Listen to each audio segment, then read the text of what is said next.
Sungguh saya tegaskan, saya itu Allah. La ilaha illa ana. Tidak ada yang layak dipertuhankan dan disembah. Karena ilah itu mengandung makna dipertuhankan dan disembah sekaligus. Ketika itu menjadi nama bagi Tuhan, maka berubah menjadi Allah. Jelas ya? Makanya kita katakan la ilaha illallah. Tidak ada yang layak dipertuhankan dan disembah kecuali saya, kata Allah. Fa'budni. Maka kalau sudah beriman, buktikan itu dengan menyembah saya. Bagaimana caranya? Teruskan ayatnya. Wa aqimis salata lidzikri. Tunaikan salat sebagai pembuktian untuk mengingatku, menyembah kepada Allah Subhanahu wa taala. Risalah itu terus berlangsung dari sebelum, bahkan Nabi Isa juga demikian. Nabi Isa salat. Yesus Mesias salat. Di Quran surah ke-19 Maryam di ayat ke-33. Wa ja'alani mubarakan aynama kuntu wa awsani bis salat. Allah memberkahi aku di setiap keadaan, di setiap tempat dan waktu, dan mewasiatkan, memberikan pesan kepadaku untuk salat. Jadi Nabi Isa salat untuk membuktikan keimanannya, kehambaannya terhadap Allah Subhanahu wa taala. Jadi salat itu sekaligus selain sebagai pembuktian iman, juga pembuktian sebagai hamba, dan tidak naik status di atas hamba, tetap hamba. Karena itu Rasulullah sallallahu alaihi wasallam ketika akan menerima perintah salat, status kehambaannya disebutkan dengan jelas. Itu di surah ke-17 Al-Isra, di ayat yang pertama itu. Subhanalladzi asra bi'abdihi. Bukan bi rasulihi, bukan bi nabiyhi, tapi bi 'abdihi, untuk menegaskan bahwa risalah salat itu sebagai hadiah terbesar nanti dari proses Isra Mi'raj itu adalah pembuktian dari penghambaan seorang hamba kepada Allah Subhanahu wa taala.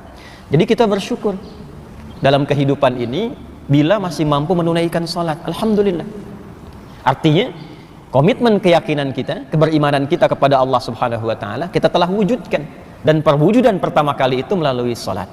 Sekaligus ibadah salat yang ditunaikan itu semakin sering ditunaikan, itu mengonfirmasi peningkatan iman. Rumus dalam Al-Quran pertama kali, kalau imannya ingin terus ditingkatkan, maka salatnya diperbanyak. Salatnya diperbanyak. Karena itu nanti di Al-Baqarah ayat 3 itu kalimat imannya menggunakan fi'il mudhari dan bentuknya jama'. Alladzina yu'minuna. Alladzina disebutkan 1080 kali dalam Al-Quran. Itu menunjuk makna umum yang luas. Jadi bisa mencakup laki-laki, perempuan, tua, muda, besar, kecil, dan melampaui sekat-sekat sosial. Jadi siapapun. Jadi tawaran untuk beriman itu untuk semua hamba. Itu buktinya rahman Allah. Semua diberi kesempatan untuk beriman.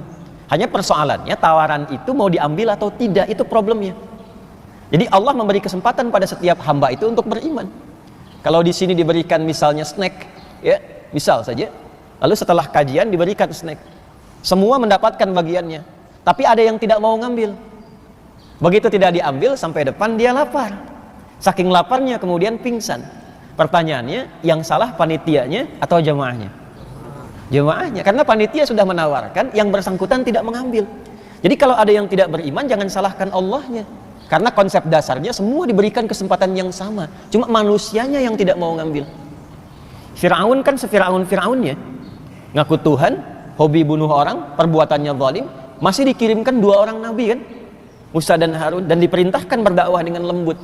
Itu sefir'aun-fir'aunnya. Karena itu konsep pemberian hidayah itu terbuka untuk semua, tinggal kita mau ngambil atau tidak. Itu yang dimaksud di Quran surah ke-29 Al-Ankabut itu, di ayat yang terakhir itu. Walladzina jahadu fina lanahdiyannahum subulana.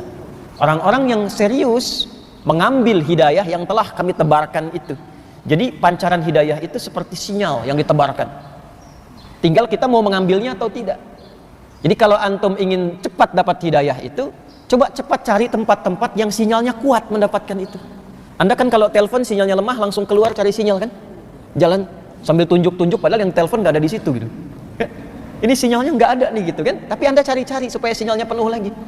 Itu Allah tebarkan sinyalnya, ada di majlis ilmu, di majlis, di masjid, di ta'lim, ya kan? Nah, itulah sinyalnya. Kalau kita mau mendekat ke situ, maka lanahdiyannahum subulana. Kami akan tunjukkan, kata Allah, dan dibimbing untuk mendapatkan jalan-jalan kemuliaan menuju Allah Subhanahu wa taala. Dan alhamdulillah, salat berjamaah itu di antara jalan-jalan untuk mendapatkan hidayah Allah. Dan itu sangat mahal. Biasanya di antara sekian surah-surah yang dibacakan oleh imam itu, Itu bukan sekedar permohonan yang ditujukan kepada Allah, tapi umumnya mewakili pesan-pesan penting yang menjadi kebutuhan seluruh jamaah yang menunaikan sholat. Kadang-kadang unik Pak Ibu, kita itu para imam kadang menyiapkan surat tertentu untuk dibaca, tapi ketika sholat itu bisa berubah. Bisa demikian itu. Ya, tadi dibacakan Quran surah ke-25 Al-Furqan tadi. Tadi itu dari ayat 68 sampai ayat 75. Surah ke-25 ayat 68 sampai dengan 75. Saya singkat saja pesan kuat yang penting di ayat tadi itu. Utamanya di ayat 70 dan 75-nya. Utamanya ya, di ayat 70 dan 75-nya. Jadi ini tawaran langsung dari Allah Subhanahu wa taala, tidak ada di antara kita yang sempurna. Idealnya semua menjadi ibadur rahman, hamba-hamba Allah yang penyayang, sikapnya yang lembut, yang baik, yang toleran dalam konteks kebaikan. Tapi kadang ada yang terperosok dalam keburukan. Lisan salah tutur, telinga salah dengar, mata salah tatap, bahkan ada yang melakukan dosa-dosa yang besar, tapi selalu diberi kesempatan oleh Allah untuk kembali. Maka di ayat 70-nya, illa man taba wa amana wa amila amalan salihah. Maka orang-orang yang mungkin pernah merasa salah itu bisa kembali menjadi soleh, kata Allah. Kalau dia mau kembali, taubat. Taubat itu kembali kepada jalan-jalan kebaikan. Jadi bahasa Quran itu indah sekali. Tidak ada memang yang sempurna di antara manusia yang bukan nabi dan rasul itu. Ya. Tapi kemuliaan manusia itu, hamba yang salah itu terletak kepada keinginan kuatnya untuk selalu berusaha menjadi soleh. Jadi yang dituntut dari kita itu usahanya. Karena itu saya sering berkata, Allah itu sangat mencintai seorang pelaku maksiat yang gemar bertaubat dibandingkan dengan orang soleh yang tidak pernah merasa salah. Ya. Jadi kalau kita mau kembali, itu disukai oleh Allah. Taubat dan tinggalkan perbuatan-perbuatan buruk itu. Lalu kuatkan imannya, isi dengan amal soleh. Apa ciri orang yang telah berhasil menjadi soleh itu? Maka diteruskan ayatnya, ya, faulaika yubaddilullahu sayyi'atihim hasanat. Ini ciri yang penting Pak Ibu.